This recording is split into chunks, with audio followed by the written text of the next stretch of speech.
You are listening to a Geekcast Radio podcast.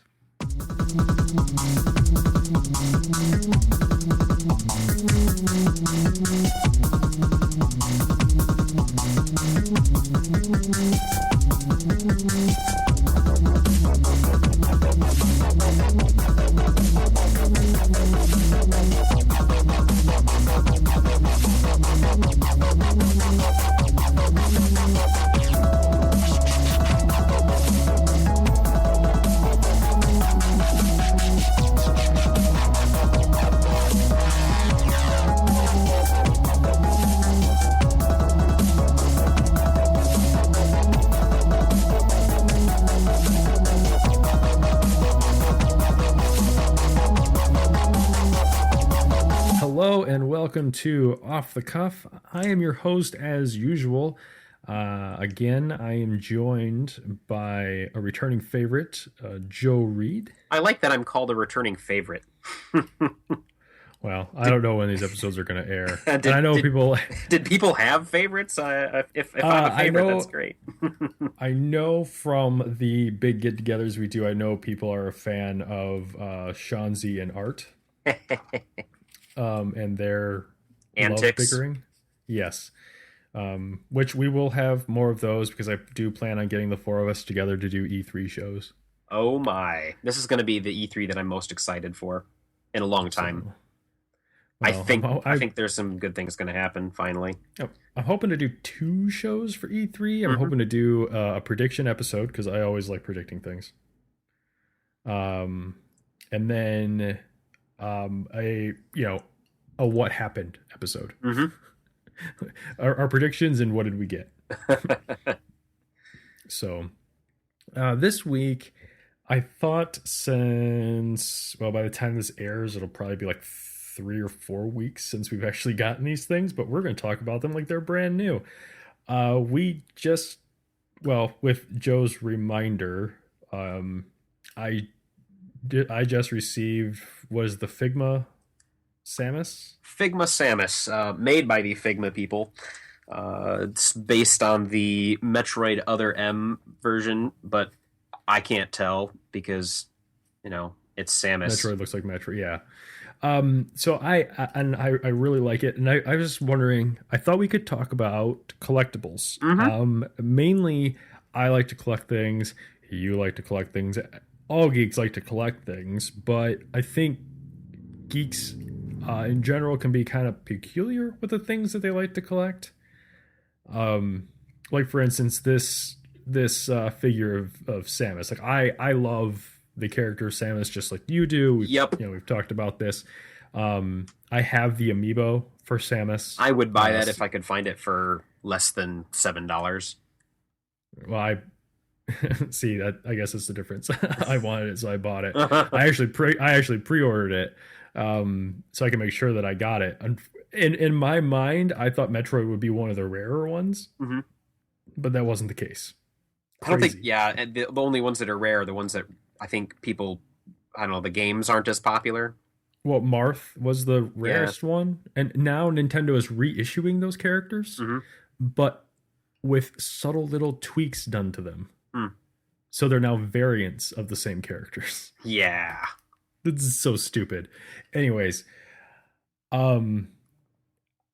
so like I have that, and you like Danner posted the picture of the Samus figure from Target, which I had to draw. I twitched all weekend. Like I got to get up there. I got to get up to because it's on the north end of town. I'm on the south end of town, and things were going down here. I couldn't get up there, but I'm twitching the whole weekend looking for. Hey, is there any place we want to take your parents, Jenny, up on the north end of town that we could go up there? Because that'd be great. Because I need to stop at this Target here to buy a video game action figure. And we just couldn't make it happen. But first Monday after work, I just drove up there. I got to get this thing. So like for me, that I wouldn't do, even though I love the character.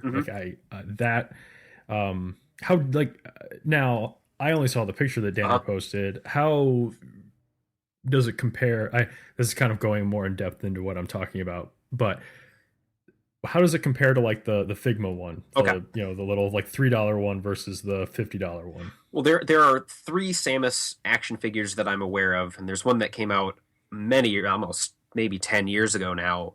And that one had locked elbows down at the sides, maybe this awkward hip joint where the legs could kind of go up and down, and a head joint, and shoulders, of course. It was terrible, but I didn't care because Samus was my favorite thing. I wanted it, never got it, saw it at a collector's store, not for sale. It's one of my favorites. Okay, fine. So when Art posted the picture of this little one, and by that point I had ordered the Figma figure and was waiting for it to get shipped, but Art still posted this picture. It's better than that old crappy one. She has elbows that both pivot and swivel, and so there's some posability to it. Not the greatest articulation. Yeah, the hips are okay, but it just is paled by how awesome the Figma figure is. Those Japanese know how to build an action figure. A collectible action figure. Yeah. Like, I don't know, this is one that you would necessarily like play with. I would not give it to a child, but I handle her. So, nice job. Not like that. I put her in her place. And then I move her around. Then I put her into place again. So basically what I'm kind of getting at is like I have a threshold for like I'll say collectible quality. That will like put me over the edge to purchase it. Like the Target one I probably would not have purchased even though it was like $4, but the Figma one I jumped at. Because I like having nice things I like my collectibles to look nice when I display them, so people can be like, oh, those are really cool, and it looks really nice. Do you have anything like peculiar that you kind of like collect like that? Like I recently got my hands on the Chrono Trigger thanks to you and Danner. Yeah, that was a fun thing to find that on that little trip. That was where I found this Figma figure. They had it there, and I drooled on it and didn't buy it there. Found it online for cheaper. Feel bad because they're a local business, but that's what you get for being Amazon. I mainly collect characters and generally don't care about the quality of them because it's not the statue that I love, it's the character. Okay. And so I think that's why I bought this little Samus. Would I have? Yeah, yes, I would have paid the original $8 for it. I bought the little Mario figure in the same line, and he actually showed up on the video podcasts we were doing a couple times. He's a decent figure. He's better than this Samus figure, but yeah, I'd have bought it, and just the fact that I got it for $2.97 was just a bonus. But yeah.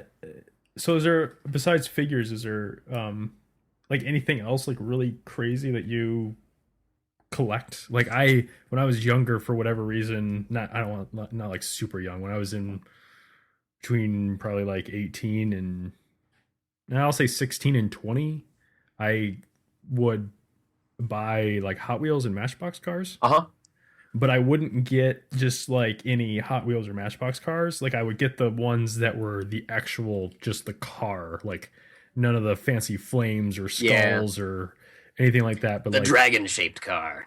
Yeah, I would get like I have one right here in my hand. I have the 1997 Corvette Matchbox car, and it's just it's just a Corvette. It's just blue, and no fancy paint job on it or anything like that. I used to collect those and display them.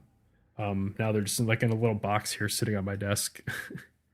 Displayed like that. I went through a Hot Wheels phase too. Generally, the cars that I saw on Top Gear, watching the three of them, rest in peace. They'll be back on Netflix. But I bought the Hot Wheels cars that I'd see on that show, or the car that I loved, and now my son has inherited them, and I don't mind that they're getting played with. I'd ripped them out of the box anyway, but if you've been listening to the podcast for any length of time, you'll know that I was the video game collector, and this kind of goes into why we collect, and I'm interested in getting your input on this. I had been collecting, finger quotes in the air, video games for years, and it started when I was a kid, and I would go after the game that came out on Nintendo that was this next big evolution. I bought the first thing that had a Rumble pack. I bought the first thing that had an expansion pack. What was the first thing that had a Rumble pack, Joe? That would be Star Fox, I think. Now that I'm Yep. Okay, Came in just the wanted pack. to test you. Just wanted to test Just you. check. Yeah, it's Now, good. I don't that- remember this stuff anymore. It's starting to fade. the expansion pack though, that That was one's a Donkey Kong gray area. 64. That came with Donkey Kong 64, but it worked with the Legend of Zelda. Turok 2? Turok, one of the Turoks. If it wasn't 2, it was 3. But it came with Donkey Kong. Right. And you could buy it separately if you had those other games. But I remember those. Perfect Dark. Right, but I'm saying like I remember the expansion pack was released after these games like supported it. Mm-hmm. So that's why I was like, it's like a gray area, right? Because it's like, what was the first game that it shipped with? That's Donkey Kong. But what was the first game that actually used it? I think that was like Turok. And I don't know how like Perfect Dark, you could play a gutted multiplayer mode without the expansion pack, but you couldn't do anything else with it. And I wonder what Turok did. Turok was the fog, like pushed it back. They pushed the fog back. As far as I know, the expansion pack also affected Perfect Dark's single player campaign. Yeah, you couldn't play it without it. So you had to have the expansion pack for that, which is good that I kept my expansion pack. But so I would collect all these things, and then as the collection grew, it kind of shifted to collecting everything that I had ever played. And it came down to, okay, the only thing that I don't have yet that I played but don't own yet is a Coleco. Got the Coleco, and then now I'm an adult and I have a job, and I had a job when I got that. But I started buying everything that I just didn't have. If I didn't have it yet, I picked it up. Didn't have it, I picked it up. And I picked up backup controllers because someday I wanted to play through these things with my son. And so I bought tons of duplicates. And it immediately became less fun. I couldn't remember what I had. I didn't have that emotional attachment to it.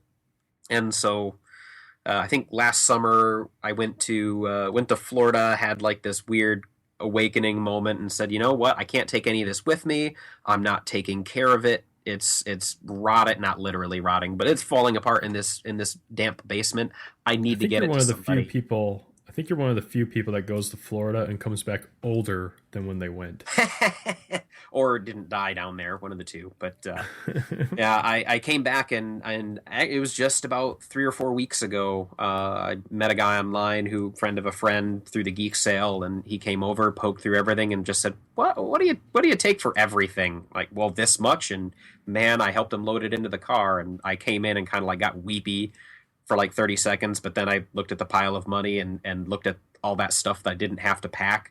I still have a sizable portion of the collection to bring my son through, and it's respectable, and I kept some of the good stuff, but boy, does that feel good. So right now, in the basement, besides the boxes, because we're thinking about moving, and I put it all away anyway, I have Ninja Turtle action figures, which I still actively collect and don't intend on getting rid of. The Ninja Turtles comic books, which is almost a complete set, everything back to 1984, and my Optimus Prime collection, which is... See right there, the turtles that you collect. Yep. I like turtles. Mm-hmm. I do. And when I came over to your place and I saw that you had the 4 turtles from the new Nickelodeon series, like I immediately had to have those. Because I liked the way they look. Mm-hmm. I have them like there, and I went out and when I came back from Grand Rapids from hanging out with you, I went to Target and bought all 4 of them. Mm-hmm. Because I like the way they look. To me, that is like a good representation of that. So I guess it comes down for like me, I buy it more like I said, I just buy the stuff to display. Mm-hmm. Like this is something geeky that I like, but I'm also like very picky with what I choose to display. Mm-hmm. And I want it to like look nice. So I'm not going to have like little like chibi versions of like Ninja Turtles and stuff like that. Like the other ones that I would probably display are the ones that you have that have the NECA, the red headbands. Is it the comic ones? Yeah, the ones that look like they came out of the comic book, like that one, and the movie ones that are made out of the latex. Yep. Those ones I'd probably display if I still like had them. But man, like I don't know what the thing. I mean, if I had to really think about it, the thing that I've been collecting in my life the longest has been Legos. I love Legos. I don't count that as a collection. Count? I don't. Well, the way that you display what you build, yes. I don't. See that? Okay, that's completely different because I've only been collecting and displaying Legos for 17 years. Mm-hmm. which I guess is kind of a long time, right? Yeah, yeah, that is a very long So, time. but like, We're I've been old. collecting. Yeah, I mean, I've been collecting and displaying Legos for like 17 years, but when I was a kid, I'd get Lego sets and I I wouldn't like sell them or candy work. trade them. Mhm. Like, you don't sell or trade Legos, they get broken down and put in a tub. So in a way, I mean, if you kept the instruction manuals, I have all those. I never you could put those away. you could say you collected them, but I don't have the instruction manuals Hmm. anymore. So I guess I really can't say that that's. But yeah, I mean, I have very few Super Nintendo games left, like from that time. I have no NES games, like none. I don't even have an NES. I don't have a Super Nintendo either, but I still have my original copy of Chrono Trigger and Secret of Mana with my original save files. That's cool. Till the battery dies. Um, don't say that. It's okay though because that's one of the reasons why I keep buying Chrono Trigger whenever I find it. Hmm. Because like I have it on the DS and that's like the definitive version of Chrono Trigger. Hmm. And so I played through that once and beat it. So now I could just, if I get the urge to play it, I can just New Game Plus it, Uh-huh. as one is wont to do with a Chrono Trigger game. I've got to watch you play that over your shoulder and beat it because I think I got to the last guy and got stuck. I can't do those big battle after big battle after big battle. I like run out and die. Oh, it's so easy. You just have to have the right. I personally myself, I can only beat the game with three characters. Like I cannot mix and match. It has to be these three characters, Hmm. and there's only two spells that I use the entire battle. It's very boring, but it goes very fast. But I just keep repeating the same two spells over and over and over again. Um, and I'm pretty sure I've gotten every ending in the game that you can get, except for the fastest one, which is where you can go and fight the end guy right Yeah, from the yeah, yeah. beginning You of the pick up game. the thing right at the end or right at the I teleporter. Yeah, I haven't been able to do that because I need to have three people in my party. I can't do it with just Chrono. Um, yeah, Chrono Trigger is one of those things where I'll go to like the store and like collect. Like the other day, it was really funny that you guys found that Super Famicom version of Chrono Trigger because I was out with my brother-in-law and I think I was looking for a copy of Harvest Moon on the PlayStation. Hmm. And there are a couple things whenever I'll go into an old video game store I look for. I look for a copy of Xenogears, copy of Chrono Trigger, copy of Harvest Moon, and a copy of Einhander. Um, Now I have a copy of Einhander. I found one like 2 years ago, which made me happy. Played it once, put it on the shelf. Um, I I was there at the store and I'm looking through like the stacks of NES games that they have, and they're in this locked display case against the back, and I'm just looking at the spines for them, and I'm like, I turned around and I looked at my brother and I was like, man, I really wish I could find a copy of Chrono Trigger. And he turned around and he goes, you mean like the one that's right on the shelf in front of you? Well, I don't look at like the stuff that's like on display in those cases. Like I look at the stacks of the games pushed to the back, right? Hmm. And right there in front of me was this original Chrono Trigger box, like 20, almost 30 years old. No, 1995. So 20 years old. Wow. 20 years old ish, but there it was sitting right there on the shelf. It was the original box, and it was like beat all to hell. And they were asking $275 for it. Oh, nope. And I looked at it, and there was a part of me that was like, I really, really want that. And my brother-in-law was like, why don't you get it? I said, because there's no way I could float buying a box for $275 by my wife. Hmm. Like, she will let me buy just about anything. But because it said $275, I didn't even bother to see if it came with the game. Like, I'm assuming it came with the game. Hmm. Um, I told my wife about it, and she was like, does it even come with the game? I was like, I don't even know. She goes, well, that's dumb if it doesn't come with the game. But it was just really funny that you guys found the Famicom version, like, in perfect condition. For like what, 35, 40? Yeah. The Yeah. Famicom games they get dirt cheap over here. The systems, on the other hand, I don't think I saw a Japanese Famicom once come into GameStop, and I would have loved to buy it from the 14-year-old girl who brought it in, but I did not have cash on me at the time. So that left and I wept. But Does it? here's a big collectible question. Actually, why don't you ask your question first, then I have a big collectible question. Well, it wasn't. I mean, it was so much. It was kind of a question about because you would probably know more about this than I would. Hmm. Is the American version? I mean, beyond the probable price gouging that was occurring at this store, right, for $275. Uh-huh. Is there like a is the reason that the Famicom version might have been less, even though it was in better condition, because it's not playable here? Yeah, it's the demand, and the demand is for wanting to be able to play it on the Super Nintendo.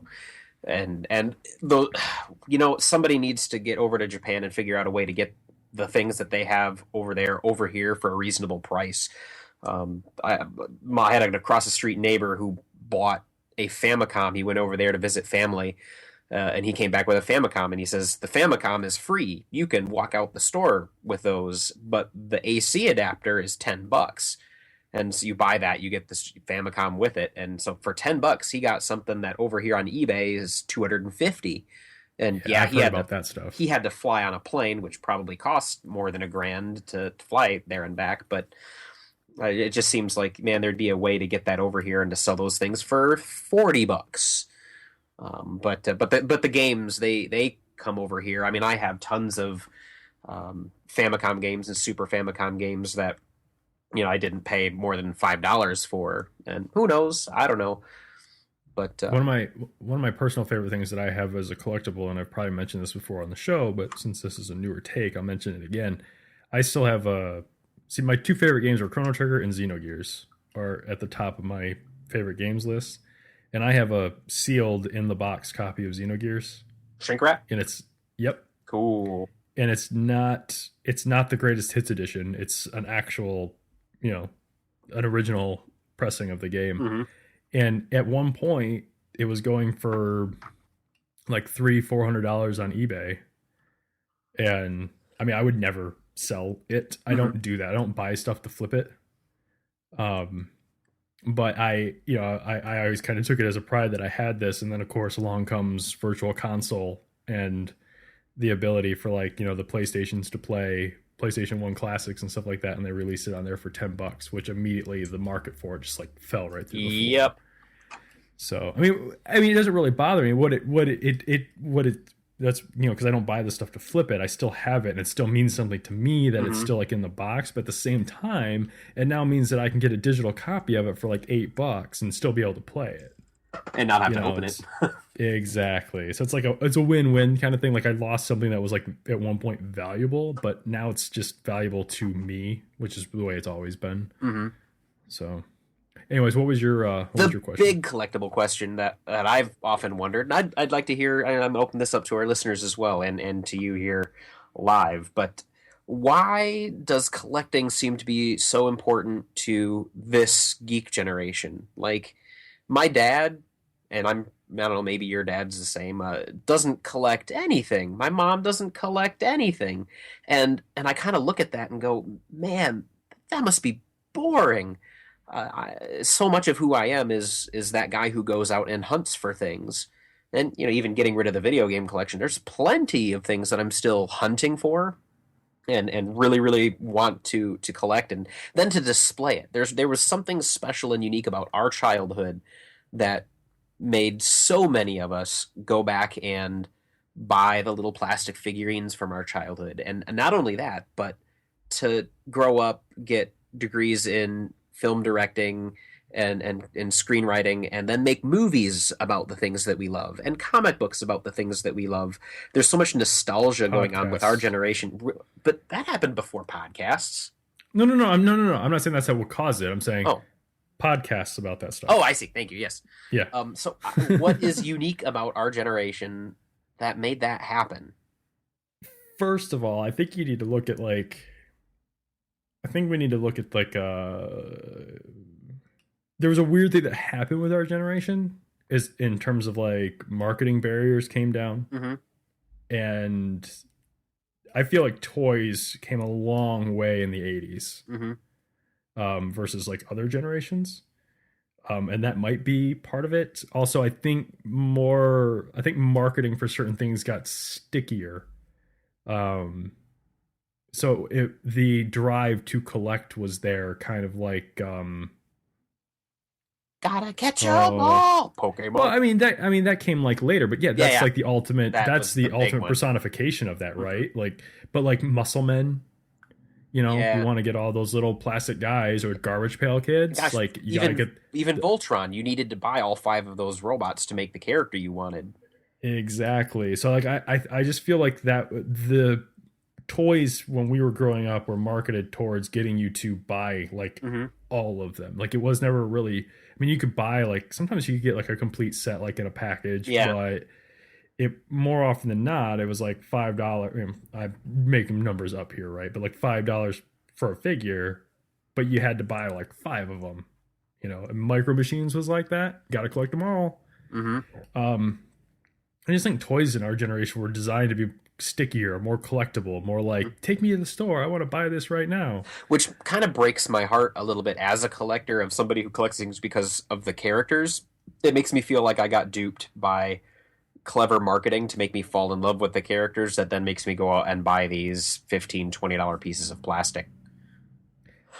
Yeah, but here's the thing: you grow up, and Uh-huh. we grow up. You go to school. You learn about these things. You Hmm. recognize these Yeah. things as what they are. Like, we know that Pokemon is designed to be sticky, And we know that the but Transformers cartoon in the 80s was meant to sell us toys. yep, And G.I. and even the Joe. And, ones. I mean, even the ones now are still designed to sell you uh-huh. toys. But I mean, you we know this, but I think at a certain point, I think it just becomes like yes, you want this, not because they've like brainwashed you, And but because it just means something to you. especially now, the people that grew up with these toys are still making, they're now the ones producing the content, and that content is created with so much love and appreciation. Like, okay, Optimus Prime, the character who I adore as a character, reminds me of my grandpa, that big deep Peter Cullen voice. um, on that old cartoon, watching that again, watching what I fell in love with, that's not a deep character. I invented a lot of stuff that I put on that character as a child that I carried with me into adulthood. But now there are other people who carried that same kind of thing with them, and now they're putting so much more into the Optimus Prime, the character, in these different iterations and universes, and it's still Peter Cullen, which just makes me feel like a child listening to my grandpa again. See, I Um, think that is like a side uh-huh. conversation to be had because Hmm. like I just using. I feel like we're gonna get slammed for making this about Transformers here, but like I agree with you. Like, I can't watch the older Transformers stuff. Oh no, me neither, not anymore. But the newer stuff, yes, I can Uh-huh. watch that stuff. Hmm. But again, it's because it's evolved with its audience. Hmm. Yeah. It's a little more intelligent. Not, I mean, it's one of the reasons why, like, when I go to like see movies that are based off of properties from our childhood, I go in with like zero baggage because it's not going to be what it was in my head. It Hmm. never will be. And that's part of, like, again, another side conversation. That's part of the whole issue with a lot of these things is that when you try to adapt a franchise like Transformers or Turtles or Gem, let's just throw that out there Yeah, no since that was the kidding. thing. Like, that's an uphill battle because you're fighting against nerd and geek expectation Hmm. and you'll never meet it. And you're climbing up a Ever. hill of geek expectation across the bodies of executives who want something else. Yeah, and you'll never get there. I mean, it's a Sisyphusian. Is Hmm. it? Yeah. Is that the yeah? It's. I mean, they can try. They can try. I don't care. I don't really think it matters what director it is. It's they're gonna nothing that they're adapting from your childhood Hmm. will live up to what you've made it up to be in your head. Okay, list three of the most successful things like that. And I have two in my head immediately, but I'll let you go. Like The like most success. successful bringing our childhood and letting us have it the way that we think we wanted it. And a lot of that base is based on opinion because I look at for instance, I look at Samus and I have a picture of what I think Samus is and who she is and what she acts like, but because she's been a silent protagonist, we have a different expectation. You and I might have different expectations, but so what are your favorite translations into an adult experience of a childhood property? So of anything, not Of just... anything, of anything. I'm thinking mostly things that either got turned into movies or television shows or comic books or something, some new media. Well, I think I can draw from the... I feel like Samus did a good job of, not to use this again, but I feel like for me they did a good job with that game of keeping up with the times, because what did Metroid start out as? It was like a 2D side scroller because that's what the NES did. That's what the Super Nintendo did like the best. And then when Nintendo went 3D, they were able to... Metroid was able to make that jump successfully to 3D by going with a first-person shooter mechanic.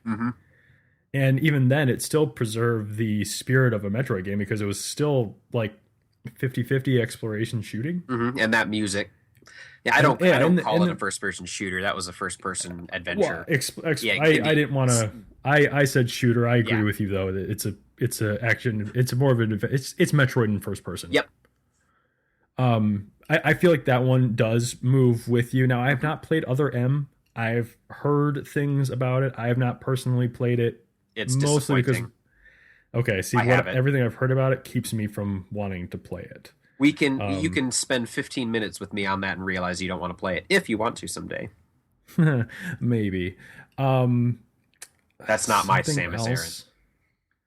Something else that made the jump. I can think of one that, because like I said, I try to take zero nostalgic baggage in with me. I feel like, to me, the first G.I. Joe movie got what I used to do with my G.I. Joes. Like, not necessarily like the show. I'm not talking about like... I'm not talking about like G.I. Joe's the show. I'm talking about like me... Playing with your toys in the sandbox in the backyard. Yes. Like, I feel like that's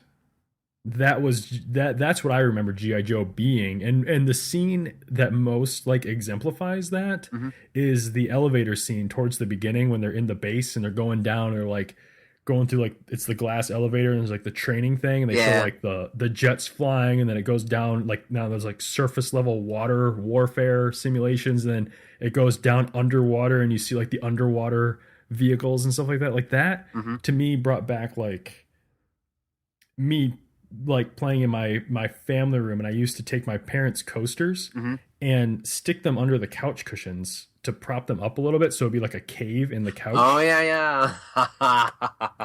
And so like you'd have like the top level, and then you'd have like your base in the couch cushions, and then you'd have like the thing like that. To me, just that one scene like kind of like totally made that movie for me, and like to me that's the one that kind of met my expectations. Like, but again, I didn't go into it as like a G.I. Joe fan. Yeah. Like, so what are your two? If I stole Samus from you, I'm sorry. No, that's fine. I wasn't even thinking video games. I think one of the most, sorry, I'm stuttering.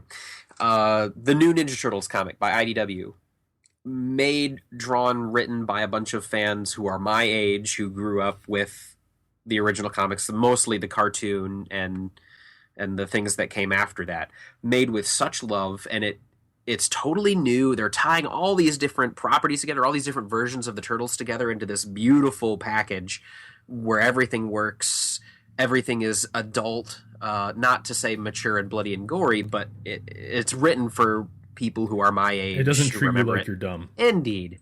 Then the Ninja Turtles comic right now, I think, is top as to something that gets back to nostalgia and really makes me feel like I'm not a child enjoying this property. I think the other thing, the other people who are really doing a good job are actually Marvel with all of their movies.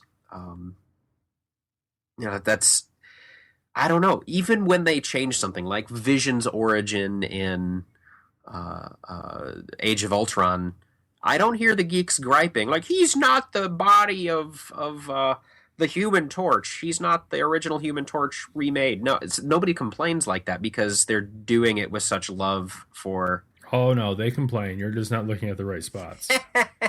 Like, and that's what I was. I guess Another side topic for a future show, maybe, because I love talking about the Marvel Cinematic Universe. Love talking about it. But like at what we're 11 movies in and they've already slated 11 more movies. At what point do we stop?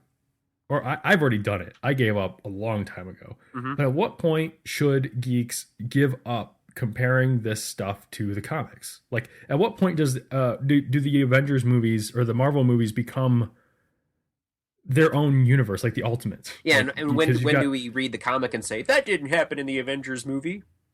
or not, I'm not even saying it has to go the other way. Yeah. I'm just saying like there because like for a little while Marvel had like the standard continuity, which is the 616 universe, Mhm. and then they had the Ultimates line. And I mean, I never went in fan forums or anything like that and read about people complaining that the way they did something in the Ultimates was different than the way that they did it in the 616 Mhm. universe, because there were a lot of different changes. Yeah. And a lot of the Marvel Cinematic Universe actually kind of, in my opinion, Is more I'm a ultimate big- than anything. yes, because and I see that because I'm a big fan of the Ultimates universe because it's way less confusing. Yep.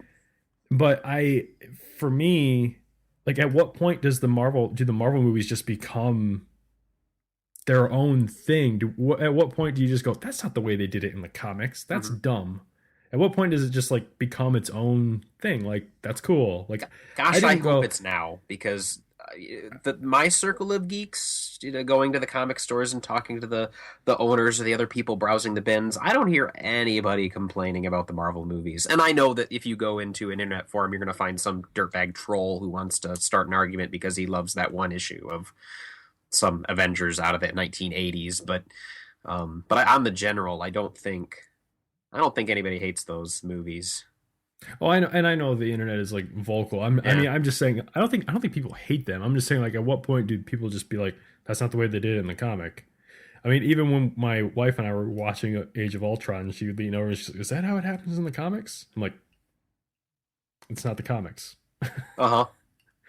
So I'm just curious because like people have different experiences and stuff like that. I'm just put that out there to listeners. When do you think that'll stop? Because by the time this is all over, we're gonna have 22 Marvel movies, and I'm pretty sure that's enough for you to stop comparing it to the comic. You want to hear my theory on the last Avengers film? They're going to reboot the universe and restart everything with new actors. I don't. That's not the way it's heading. You don't think? No, they're in a transition period right now. So the only returning people that have films left are Cap and Thor. Everybody else is new characters. The Infinity movies will be a send-off to everyone that was in the Phase 1, Phase 2, and they're going to continue with Phase 3 characters. They're banking on the Phase 3 characters that they're introducing, like Black Panther and Ms. Marvel and some of the other ones, like Doctor Strange, being interesting enough to carry the Marvel movies forward without Captain America or Iron Man or Thor. I think you can continue the Marvel universe in TV series and other smaller movies with those characters, but I don't think you can replace the characters, not the actors. I don't think you can replace the characters. The big Avenger characters are popular for a reason. I don't think Black Panther is that interesting. Well, but Marvel's banking on that because they're gonna get so much crap when they go to recast Cap or Tony Stark. So there have been interviews and stuff. They're banking on making these movies like so that they don't have to use those characters. So, and that to me that's kind of exciting because it means they think they've got an interesting interpretation of these characters. Mm-hmm. So, but we can talk about this all like later. Yeah, because we're not back where you got collectibles. Yeah. So, yep. But hey, it's off the cuff. We could talk about whatever we want. Indeed. So, I stand by my theory. it'll be interesting to see if it happens. I mean, I'm not gonna be one of those people who goes, "Oh, they don't need to reboot this stuff." I'm okay with it's not a popular opinion, but I'm okay with reboots and remakes. Yeah. Because at the end of the day, the way I see it is I don't have the remake or the reboot doesn't do away with the original one. And 98% of the time when they do a remake or a reboot, the original one gets like a nice Blu-ray release with a ton of special features and a free ticket to see the new one that you might think is garbage. I don't know. I'm okay with it because I like seeing different takes and stuff like that. And I'd like to see a different Tony Stark, just a whatever, and I think if they do that, I think they'd take some time off, maybe focus on TV series and then reboot the cinematic universe. But you're probably right. But that's what I hope happens because I like those characters. It'll be interesting to see what happens. That's all. But we've got another 5 years. 11 movies in 5 years. I'll be 40 years old. Stop it. Oh my God. Anyways, I'm not sure when this episode's going to air, but is there anything you want to plug? If it's after June 13th, you missed the Geek Stuff garage sale. It's before June 13th. Wonderful. Or maybe you showed up. Yeah, thanks for coming out and giving me a whole bunch of money because I used that money to buy that one comic that I still need for my set. But now June 13th, Geek Sale in Midwest Grand Rapids, Midwest Michigan, northwest of Grand Rapids at Big Kids Games. All right. If you want to get in touch with us, you can comment on our parent site at geekcastradio.com or send emails to us at feedback@geekcastradio.com. Subject line off the cuff. It'll get sent on to us and we'll talk about it in a future episode. You can find myself, Michael Powers, on Twitter, Xbox Live, and the PlayStation Network at BoothNinja81. Joe? I am afraid of most social media sites, but you can find me at facebook.com/geekstuffgaragesale. I check those messages frequently and would absolutely flip my stuff if you sent me a message there concerning off the cuff. I'd be flattered, and I would promptly reply to it with enthusiasm. All right, we will fill your ear holes again next week.